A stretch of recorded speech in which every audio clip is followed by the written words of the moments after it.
कपड़े धोने वाली बहू। शादी के पहले से ही विभा को कपड़े धोने का बड़ा शौक था।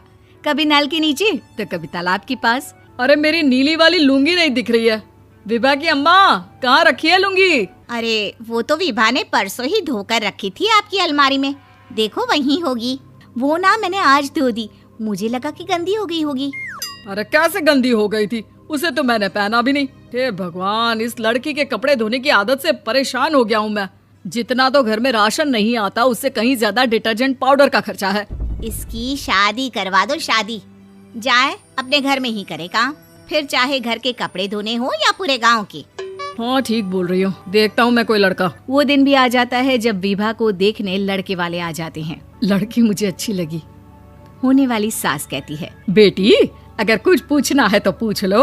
वैसे तो हमारी लड़की बहुत ही शर्मीली है, जो बोल दो वो मान लेती है, इसे क्या पूछना होगा। अरे कैसी बात कर रही हो माँ, मुझे इन लोगों के घर रहना है, सवाल तो कई है। हाँ हाँ बेटा, पूछ लो ना, क्या पूछना है। आप लोगों के घर कपड़े कौन धोता है? सास का मुंह बन जाता है। देखो, अगर तुम ये कहना चाहती हो कि तुम्हें कपड़े धोने नहीं आते तो सुन लो, कपड़े मैं ही धोती हूँ, लेकिन तुम्हारे आ जाने के बाद मैं रुमाल तक नहीं धोऊंगी। अरे चुप रहना भाग्यवान, बहू बेचारी घर आई नहीं, उसे डराना शुरू कर दिया। वो क्या है ना बिटिया, अभी तक तो ये कल्लू की माँ ही धोती थी, लेकिन अब तुम्हारे पापा तो दहेज में वॉशिंग मशीन देंगे ही। तभी विभा की माँ बोल पड़ती है, सवाल भी पूछा तो क्या। वैसे भाई साहब, मशीन की तो फिर भी कपड़े धोने की कैपेसिटी होती है। मतलब जो बिटिया दे रहे हैं ना विभा, इसे कपड़े धोने का बहुत शौक है। ये आप लोगों के क्या, आस पड़ोस गांव मोहल्ले सबके कपड़े धो दे और उफ तक ना करे। बाहर देखा नहीं आपने कितने कपड़े सूख रहे हैं?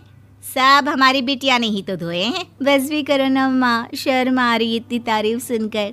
और तो और एक दाग निकाल कर दिखाओ तो मान जाऊं। हाँ अच्छा, माफ करना बेटा, मैंने गलत समझा। हमें तो रिश्ता बहुत पसंद है। और ऐसे जुड़ जाता है रिश्ता कपड़े धोने का शौक रखने वाली विभा का। उसकी शादी हो जाती है कोयला फैक्ट्री में काम करने वाले कल्लू के साथ। शादी के बाद अचानक विभा चिल्लाती हुई सास के पास आती है। सासू माँ, अरे सासू माँ कहाँ है आप? ये तो धोखा है, धोखा दिया आप लोगों ने मुझे। इसे ससुर के चक्कर के बारे में पता चल गया। अरे तो उसमें तुझे क्यों धोखा मिला है? अरे नल में पानी नहीं आता, कपड़े कैसे कब धुलेंगे? अच्छा, तू पानी नहीं आ रहा उसकी बात कर रही है। तो आपने क्या सोचा? कुछ नहीं।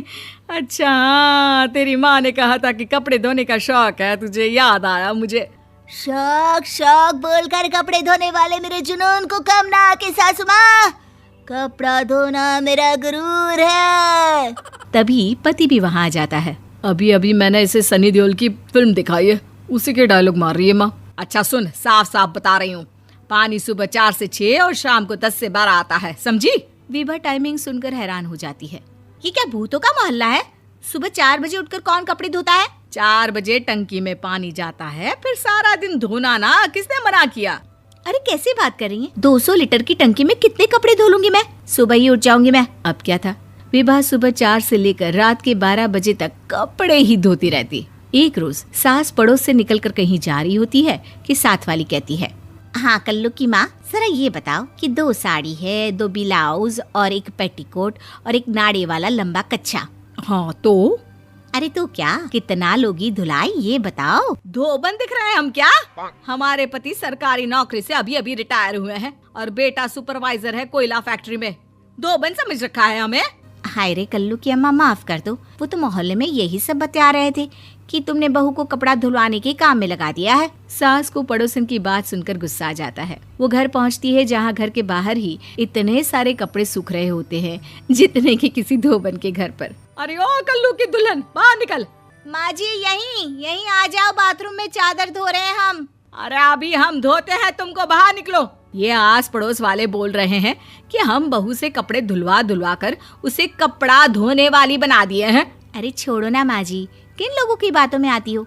आस पास के लोगों का तो काम ही होता है कि वो किसी तरह सास बहू को लड़ा दे। बहू सारे घर के कपड़े धोती है, ये क्या कम है? बोलिए। सास को भी लग जाता है कि वो बहू का ये सनकीपन नहीं छुड़वा सकती, इससे अच्छा है कि खुद ही चुप हो जाए। एक रोज सास और बहू मंदिर जाते हैं, जहाँ सास की साड़ी वहाँ खड़ी भीख मांगने वाली से मिलती है। माँ जी क्या बात है, आपकी साड़ी उस भिखारन से कितनी मिल रही है ना? हाँ हाँ, देखो तो दोनों की साड़ी मिल रही है। क्या बात है कल्लू की अम्मा, तुम खुद को तो अफसर की बीवी बताती हो और ऐसी सिंपल सी प्लेन साड़ी पहनकर घूमती हो। सिंपल और प्लेन नहीं है ये साड़ी। तो क्या सोने के धागे से फूल बने हैं? कुछ भी सासू माँ, कुछ भी। हाँ, बने थे इस साड़ी में सोने के धागे से फूल। मेरे पति लेकर आए थे मद्रास से स्पेशली मेरे लिए 10,000 की। ताहे भाई साहब इस भिखारन के लिए भी सेम टू सेम साड़ी लेकर आए होंगे 10,000 की। सास उस वक्त कुछ नहीं कहती, लेकिन बहू के साथ घर आती है और अलमारी से एल्बम निकाल कर लाती है। ये साड़ी देख रही है, ये वही साड़ी है जिसे मैंने अभी पहना था। इस साड़ी में ये जो चमकदार फूल दिख रहे हैं ना, ये सोने के धागों से काढ़े गए हैं। लेकिन तू लोकल वॉशिंग मशीन ब्रश से घिस घिस कर सारे फूलों को निकाल कर साड़ी प्लेन कर दी। मुझे माफ कर दीजिए सासू माँ। और तो और, जब मैंने तुझे तेरी गलती के लिए कुछ नहीं कहा, लेकिन तूने तो सबके सामने मेरा मजाक ही बना दिया। क्यों? बहू को समझ में आ जाता है कि अब से उसका कपड़े धोना बंद।